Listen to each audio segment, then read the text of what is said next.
नमस्कार, मैं हूं श्वेता। बिहारी न्यूज में आपका स्वागत है। खबरों की ओर बढ़ने से पहले एक नजर डालते हैं आज की सुर्खियों। बिहार में जमीन मालिकों को बड़ी राहत। अब ई नापी, दाखिल खारिज और परिमार्जन तय समय सीमा में होंगे पूरे। बिना विवाद मापी 7 दिन में होगी खत्म। बिहार में उच्च शिक्षा में होगा बड़ा विस्तार। 1 जुलाई 2026 से 213 नए डिग्री कॉलेज में शुरू होगी पढ़ाई। पहले चरण में कला संकाय के विषयों से होगी शुरुआत। बिहार शिक्षा विभाग ने स्कूल हेडमास्टर जिम्मेदारी नियम किए जारी। अब अनुभव और बीएड डिग्री होगी अनिवार्य। सीनियरिटी और प्रशिक्षण के आधार पर नेतृत्व होगा तय। बिहार सरकार और गेट्स फाउंडेशन की साझेदारी 5 साल और बढ़ी। स्वास्थ्य, पोषण और ग्रामीण विकास में तकनीकी सहयोग रहेगा जारी। मातृ शिशु स्वास्थ्य, टीकाकरण और डिजिटल हेल्थ पर रहेगा विशेष फोकस। पूर्व दिग्गज सुनील गावस्कर ने उस्मान तारिक बॉलिंग विवाद को बताया बेवजह चर्चा। कहा, टीवी झलकियों से निष्कर्ष सही नहीं, बल्लेबाजों की गलत शॉट चयन ही असली वजह है। चलिए एक नजर डालते हैं शाम तक की बड़ी खबरों की ओर विस्तार से। जमीन मापी से परिमार्जन तक अब तय दिनों में मिलेगा समाधान। बिहार के जमीन मालिकों के लिए राहत की खबर है। बिहार सरकार ने राजस्व और भूमि सुधार विभाग के जरिए ई नापी, दाखिल खारिज और परिमार्जन प्लस सेवाओं की तय समय सीमा लागू की, जिससे बिना विवाद जमीन की मापी 7 दिन और विवादित मामलों की 11 दिन में होगी। दाखिल खारिज 14 दिन में और परिमार्जन सामान्य मामलों में 15 तथा बड़े मामलों में 75 दिन में पूरा होगा। उप मुख्यमंत्री और मंत्री विजय कुमार सिन्हा ने फर्जी दस्तावेजों पर सख्ती और 7 साल जेल का प्रावधान बताया। ऑनलाइन निपटारा बढ़कर 84% हुआ है, जबकि मार्च से भूमि जनसंवाद कार्यक्रम शुरू होगा। बिहार पंचायती राज को केंद्र से मिले 803.79 करोड़ रुपए। बिहार के पंचायती राज संस्थानों को 15वें वित्त आयोग की अनुशंसा के तहत केंद्र से दूसरी किस्त के रूप में 802.40 करोड़ रुपए जारी हुए, जबकि रोकी गई पहली किस्त से 1.39 करोड़ रुपए अतिरिक्त मिलाकर के कुल राशि 803.79 करोड़ रुपए पहुंच गई है। यह धन त्रिस्तरीय पंचायतों के विकास, स्थानीय योजनाओं के क्रियान्वयन और ई गवर्नेंस शुद्धिकरण और पंचायत स्तर की बुनियादी सुविधाओं को गति देगा। केंद्रीय मंत्री राजीव रंजन सिंह और राज्य मंत्री दीपक प्रकाश ने कहा कि इससे ग्राम पंचायतों में विकास कार्य तेज होंगे और स्थानीय जरूरतों के अनुरूप योजनाएं तेजी से लागू हो सकेगी। हेडमास्टर बनने के लिए अनुभव और बीएड करना होगा अनिवार्य। बिहार शिक्षा विभाग ने सरकारी स्कूलों में प्रभारी मुख्य शिक्षक और हेडमास्टर की जिम्मेदारी तय करने के लिए नए नियम जारी किए। अब हाई स्कूल में प्रभारी बनने के लिए 8 साल और प्लस 2 में 4 साल का शिक्षण अनुभव अनिवार्य होगा, जबकि प्राइमरी स्कूलों में भी 8 साल तथा मिडिल स्कूलों में ट्रेनिंग के बाद 4 साल का अनुभव जरूरी होगा। बीएड डिग्री अनिवार्य की गई है और एक से अधिक योग्य शिक्षक होने पर सीनियरिटी ट्रेनिंग वेतन शुरू होने की तिथि से तय होगी। नए नियमों से स्कूलों में नेतृत्व को लेकर के विवाद कम होंगे और प्रशासनिक व्यवस्था मजबूत बनेगी। बिहार में यातायात नियम तोड़ने पर 2 महीने में कटा 90 करोड़ का चालान। बिहार में यातायात नियमों के उल्लंघन पर सख्ती बढ़ने से दिसंबर 2025 और जनवरी 2026 में ही 90 करोड़ रुपए से अधिक का चालान काटा गया, जिसमें करीब 30% राशि जमा भी हो चुकी है। बिना हेलमेट, ओवरलोडिंग और अन्य नियम तोड़ने के मामले प्रमुख रहे। परिवहन मंत्री श्रवण कुमार ने बताया कि सतत निगरानी, हैंडहेल्ड डिवाइस और सख्त कार्रवाई से चालानों की संख्या बढ़ी। सड़क सुरक्षा मजबूत करने के लिए 138 स्थानों पर आईटीएमएस कैमरे लगाए जाएंगे, जिससे रियल टाइम उल्लंघन पकड़ करके ई चालान जारी किया जा सकेगा और दुर्घटनाएं कम करने में मदद मिलेगी। लोक शिकायतों के निपटारे के लिए बनेगा समर्पित विशेष तंत्र। बिहार में शहरी सुविधाओं को लेकर के बढ़ती शिकायतों पर अब सख्त कदम उठाए जाएंगे। उप मुख्यमंत्री सह नगर विकास मंत्री विजय कुमार सिन्हा ने निर्देश दिया है कि शिकायतों की जांच के लिए विभाग स्तर पर विशेष सेल बनाया जाए और गड़बड़ी मिलने पर संबंधित एजेंसियों पर कड़ी कार्रवाई हो। नागरिकों को पारदर्शी और गुणवत्तापूर्ण सेवाएं देने, एजेंसियों का सूचीकरण करने और तय समय सीमा में काम पूरा करने पर जोर दिया गया।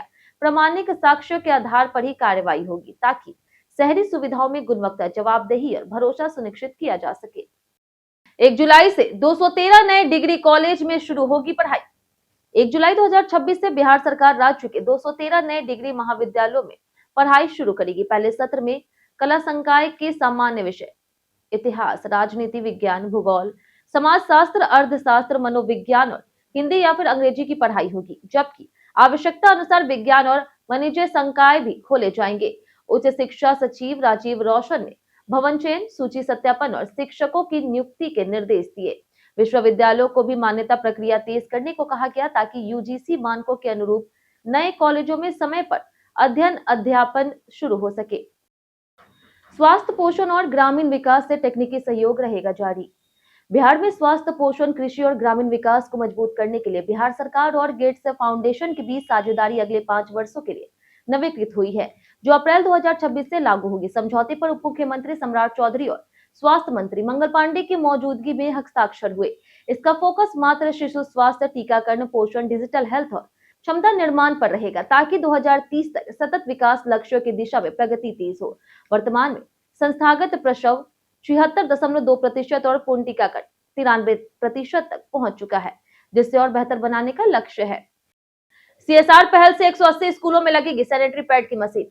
सीएसआर पहल के तहत आईडीबीआई बैंक राज्य के 180 माध्यमिक और उच्च माध्यमिक स्कूलों में सैनिटरी पैड, वेंडिंग मशीन और इंसिनेटर स्थापित करेगी। इस योजना का उद्देश्य छात्राओं के स्वास्थ्य, स्वच्छता और सुविधा को बेहतर बनाना है। माध्यमिक शिक्षा निदेशक ने स्पष्ट किया है कि इसके लिए राज्य सरकार कोई वित्तीय सहायता नहीं देगा और स्थापना कार्य विद्यालय प्रधानाध्यापक की उपस्थिति में होगा। उपकरणों के संचालन, रखरखाव और नियमित आपूर्ति की जिम्मेदारी बैंक की एजेंसी संभालेगी। मशीन लगने के 1 सप्ताह के भीतर रिपोर्ट भी जमा करनी होगी, ताकि योजना का प्रभावी क्रियान्वयन सुनिश्चित किया जा सके। प्रगति नहीं होने पर करीब 1000 सड़क परियोजनाएं होंगी बंद। राज्य में वर्षों से कागजों पर लंबित ग्रामीण सड़कों की योजनाओं को बंद करने का निर्णय लिया गया। धन जारी होने के बावजूद भौतिक या फिर वित्तीय प्रगति नहीं होने पर ग्रामीण कार्य विभाग ने इंजीनियरों से ऐसे करीब 1000 सड़कों की सूची मांगी है। उच्च स्तरीय समीक्षा बैठक में तय हुआ है कि लंबे समय से अटकी योजनाओं को नियमानुसार ड्रॉप किया जाएगा और निर्माणाधीन सड़कों की सतत निगरानी होगी। गुणवत्ता जांच के लिए कार्यस्थल से सामग्री लेकर के प्रयोगशाला प्रशिक्षण अनिवार्य किया गया तथा संतोषजनक रिपोर्ट के बाद ही भुगतान होगा। सभी विवरण MIS पर अपलोड होंगी और संवेदकों के पंजीकरण, काली सूचीकरण और पारदर्शिता सुनिश्चित करने के निर्देश दिए गए। व्हाट्सएप चैटबॉट से ही संभव हुआ संपत्ति कर का भुगतान। नगर विकास और आवास विभाग की अधिसूचना के तहत बिहार सरकार ने संपत्ति कर प्रोत्साहन योजना 2025 लागू की, जो 31 मार्च 2026 तक प्रभावी रहेगी। योजना में लंबित कर पर 100% ब्याज और जुर्माना माफ कर केवल मूल राशि जमा करने पर पूरा बकाया समाप्त माना जाएगा। अब तक 5511 करदाताओं ने स्वनिर्धारण कराया है और सभी प्रकार की संपत्तियां इसके दायरे में है। यहां तक कि कोर्ट में लंबित मामले भी शर्तों के साथ शामिल है। नगर आयुक्त यशपाल मीणा ने समय पर भुगतान की अपील करते हुए गलत जानकारी पर कार्रवाई की चेतावनी दी है। नवादा सहित कई जिलों में पकड़े गए फर्जी परीक्षार्थी। बिहार विद्यालय परीक्षा समिति द्वारा आयोजित इंटर वार्षिक परीक्षा 2026 2 से 13 फरवरी तक 2 पालियों में शांतिपूर्वक संपन्न हुई, जिसमें 1762 केंद्रों पर 13.17 लाख परीक्षार्थी शामिल हुए। परीक्षा के दौरान 20 जिलों से 71 छात्रों को कदाचार के आरोप में निष्कासित किया गया, जबकि 14 फर्जी अभ्यर्थी भी पकड़े गए, जिनमें सबसे अधिक मामले नवादा से सामने आए। पिछले वर्ष की तुलना में इस बार निष्कासन और फर्जीवाड़े की घटनाओं में कमी देखी गई। अब 27 फरवरी से कॉपियों का मूल्यांकन शुरू होगा, जिसके बाद परिणाम जारी करने की प्रक्रिया आगे बढ़ेगी। बिहार के एयरपोर्ट बनेंगे माल ढुलाई और लॉजिस्टिक के बड़े केंद्र। बिहार के एयरपोर्ट अब केवल यात्री सेवा तक सीमित नहीं रहेंगे, बल्कि माल ढुलाई, आपदा राहत और एकीकृत लॉजिस्टिक नेटवर्क के प्रमुख केंद्र के रूप में विकसित किए जाएंगे। केंद्र सरकार के पीएम गति शक्ति पहल के तहत एयरपोर्ट को रेल और जलमार्ग से जोड़ने की योजना तैयार है, जिससे कृषि, उद्योग और ई-कॉमर्स की आपूर्ति तेज होगी और लागत घटेगी। पटना, गयाजी, दरभंगा और पूर्णिया जैसे प्रमुख हवाई अड्डों पर अतिरिक्त रनवे और हेलीपैड की संभावनाएं तलाशी जा रही। ग्रीनफील्ड एयरपोर्ट विस्तार और मल्टी मॉडल परिवहन मॉडल से बिहार पूर्वी भारत के उभरते कार्गो हब के रूप में पहचान बना सकता है। रेलवे ने होली पर बिहार के लिए चलाई 26 स्पेशल ट्रेनें। होली के दौरान यात्रियों की बढ़ती भीड़ को देखते हुए पूर्व मध्य रेलवे ने 20 फरवरी से 14 मार्च तक बिहार के लिए 26 स्पेशल ट्रेनों के संचालन की घोषणा की। कोलकाता, हावड़ा, सियालदह, नई दिल्ली और आनंद विहार से रक्सौल, मधुबनी, बरौनी, सुपौल, सीतामढ़ी, शेखपुरा और अन्य प्रमुख स्टेशनों के लिए अतिरिक्त सेवाएं चलाई जाएगी। इन ट्रेनों से बिहार, झारखंड, राजस्थान और पंजाब के यात्रियों को सुविधा मिलेगी। साथ ही जयनगर, अमृतसर हमसफर क्लोन एक्सप्रेस की अवधि 31 मार्च तक बढ़ाई गई है। रेलवे ने यात्रियों से यात्रा से पहले समय सारणी जांचने और भीड़ को देखते हुए सावधानी बरतने की अपील की है। पप्पू यादव ने छात्रा मौत मामले को संसद में उठाने का किया ऐलान। पप्पू यादव ने पटना में कार्यकर्ताओं से मुलाकात कर खुद उन्हें भोजन परोसा और फिर दिल्ली रवाना हो गए, जहां वे चौपाल कार्यक्रम करेंगे। उन्होंने पटना की 12वीं की छात्रा की मौत का मुद्दा संसद और हाईकोर्ट में उठाने की बात कही, जेल से रिहाई के बाद वे छात्रा के परिजनों से मिले और न्याय दिलाने का भरोसा दिया। उन्होंने पीएमसीएच में इलाज न मिलने का आरोप लगाते हुए कोर्ट, लोकायुक्त और अंतर्राष्ट्रीय स्तर पर शिकायत करने की बात कही। साथ ही अपने कार्यक्रमों के लिए वायु प्लस सुरक्षा, पुलिस एस्कॉर्ट और हाउस गार्ड की मांग भी की। सुनील गावस्कर ने उस्मान तारिक विवाद को बताया बेवजह चर्चा। भारत पाकिस्तान मुकाबले से पहले पाकिस्तान में गेंदबाज उस्मान तारिक के बॉलिंग एक्शन पर उठे सवालों के बीच पूर्व भारतीय दिग्गज सुनील गावस्कर ने विवाद को ज्यादा महत्व नहीं दिया। उन्होंने कहा कि टेलीविजन झलकियों के आधार पर निष्कर्ष सही नहीं होते और गेंदबाज को रुककर गेंद डालने के खिलाफ कोई नियम नहीं है, इसलिए आईसीसी को कार्रवाई की जरूरत नहीं दिखती। गावस्कर के मुताबिक आउट होने की असली वजह बल्लेबाजों का गलत शॉट चयन, ना कि गेंदबाज की मिस्ट्री। उनका मानना है कि भारतीय बल्लेबाजों को तारिक को खेलने में खास परेशानी नहीं होगी।